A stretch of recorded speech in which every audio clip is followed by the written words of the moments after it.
လွန်ခဲ့တဲ့နှစ်ပေါင်း2000ကျော်ကအီဂျစ်ပြည်ရဲ့ညတညအလက်ဇန်ဒရီးယားမြို့လိုကြီးရဲ့ကောင်းကင်ယံမှာကျယ်တွေဟာစိန်ကွင့်တွေလို့တောက်ပနေပါတယ်။မြေထဲပင်လယ်ကတိုက်ခတ်လာတဲ့လေအေးတွေဟာနန်းတော်ကြီးရဲ့စက်ကျင်ကြောက်တိုင်တွေကြားထဲတိုးဝင်ပြီးမြဲနန်းတော်အတွင်းထဲမှာတော့အေးစိတ်မှုထက်ပူလောင်ပြင်းထန်တဲ့အာနာစိတ်ရရှိမှုတွေကကြီးစိုးနေပါတယ်။အဲ့ဒီအချိန်မှာအသက်18နှစ်အရွယ်မိန်းကလေးတစ်ယောက်နာမည်ကကလီအိုပက်ထရာသူဟာတခြားမင်းသမီးလေးတွေလိုရွှေငွေလက်ဝတ်ရတနာတွေနဲ့ပဲအချိန်ကုန်နေသူမဟုတ်ပါဘူးသူဟာနန်းတော်ရဲ့စာကြည့်ပိုက်ကြီးထဲမှာညစ်နတ်တဲ့အထိဘာသာစကား6မျိုးကိုသင်ယူခဲ့ပဲသူဟာရှေးအောင်အီကြီးစကားကိုကိုယ်လိုက်ပြောနိုင်တဲ့ပထမဦးဆုံးဂလိနွယ်ဖွာဖာရိုးမင်းသမီးပါဒါတိမကသေးဘူးသူဟာကောင်းကင်ကကျဲရာရာရဲ့လမ်းကြောင်းကိုကြည့်ပြီးအနာဂတ်ကိုခန့်မှန်းတတ်တယ်။နိုင်ငံရင်းသမားတွေရဲ့လှည့်အကွက်တွေကိုစစ်တူရင်ကုန်ပေါ်ကနေရုပ်တွေလိုမြင်နေရတဲ့အထိပါရမီထူးထူပါ။ဒါပေမဲ့ကံကြမ္မာကသူ့ကိုအချိန်အများကြီးမပေးခဲ့ပါဘူး။သူ့ရဲ့ဖခင်ဖြစ်သူပတော်လမီစနစ်နဲ့ရွာဇန်သွားရဲ့အခါအီဂျစ်နိုင်ငံတော်ကြီးဟာလှိမ့်လေထန်တဲ့ပင်လယ်ပြင်ကြီးဖြစ်သွားပါတယ်။ကလီယိုပထရာရဲ့ပခုံးပေါ်ကိုနိုင်ငံရဲ့တာဝန်တွေကြားရောက်လာခဲ့ပါပြီ။ဒါပေမဲ့အီဂျစ်ရဲ့ခီးနှန်းစီးမြင့်ကခက်ခဲပါတယ်။ဘယင်မတပါးတဲ့အုပ်ချုပ်လို့မရဘူး။သူဟာသူ့ရဲ့မငယ်ဖြစ်သူပတော်လမီစစ်သောအသက်10နှစ်အရွယ်နဲ့လက်ထပ်ပြီးပူးသွဲအုပ်ချုပ်ရမယ်လို့သတ်မှတ်ထားပါတယ်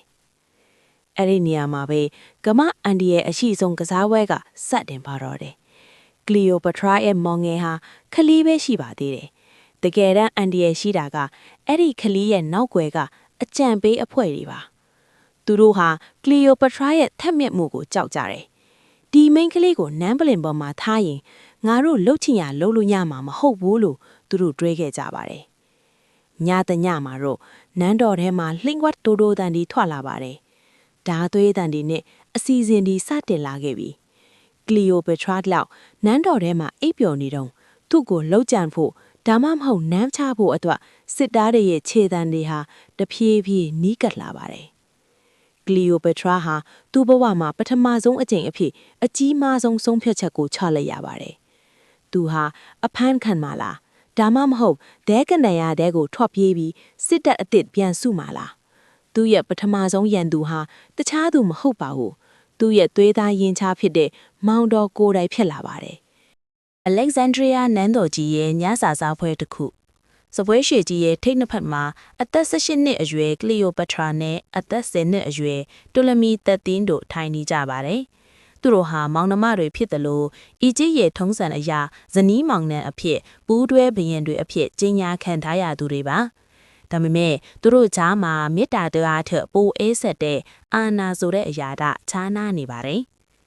မောင်ငယ်လေးတူလမီရဲ့ပခုံးကိုကင်ထားတဲ့လက်တစုံရှိပါတယ်။အဲ့ဒါကတော့နန်းတွဲအမတ်ကြီးပိုတီးနတ်ရဲ့လက်တွေပါ။သူဟာညာနီညာနတ်ညောင်းလုံးတဲ့မြေခွေးအိုကြီးတကောင်လိုပါပဲ။အရှင်မင်းကြီးအရှင်အမတ်ဟာအရှင်ထက်ပိုကြော်ကြားနေပြီ။သူဟာအရှင်ကိုနှမ်းချပြီးတယောက်တည်းစိုးမိုးတော်မှာလို့ခလီးငယ်ရဲ့နားတဲ့ကိုအစိတ်ခတ်ထဲပါတယ်။မကြခင်မှာပဲနန်းတော်တဲကအမိန့်စာတွေမှာကလီယိုပထရာရဲ့နာမည်တွေပျောက်ဆုံးသွားပါတယ်။ကလီယိုပထရာရဲ့တောင်းဆိုချက်တွေကိုလက်လူရှုခံရပြီးနောက်ဆုံးမှာတော့ပေါ်ပေါ်ထင်ထင်ပဲစစ်တပ်ကသူ့ကိုဝိုင်းထားလိုက်ပါတော့တယ်။ညတညမှာတော့ပိုတီနတ်စ်နဲ့သူ့ရဲ့စစ်ဗိုလ်ချုပ်တွေဟာကလီယိုပထရာကိုနန်းတော်ကနေအပီးအပိုင်မောင်းထုတ်ဖို့ဒါမှမဟုတ်တပ်ပစ်ဖို့အကွက်ချလိုက်ကြပါတယ်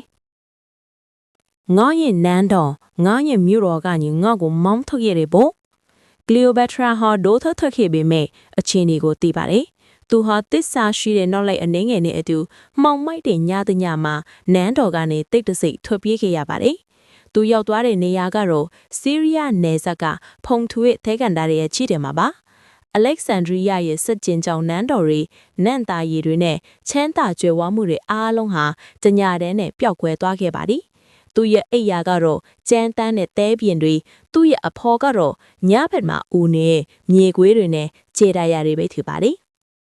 ဒါပေမဲ့ကလီယိုပက်ထရာဟာတာမန်မိန်ကလေးတယောက်မဟုတ်ဘူးဆိုတာတဲကန်ဒါယာကျဲထဲမှာတက်တည်ပြခဲ့ပါတယ်။သူဟာမျက်ရည်ကျမနေပါဘူး။သူဟာသူ့ရဲ့လုံဝိရတနာတွေကိုရောင်းချပြီးတဲကန်ဒါယာတွေကကျန်းသန်းတဲ့လူမျိုးစုတွေကိုစီးယုံက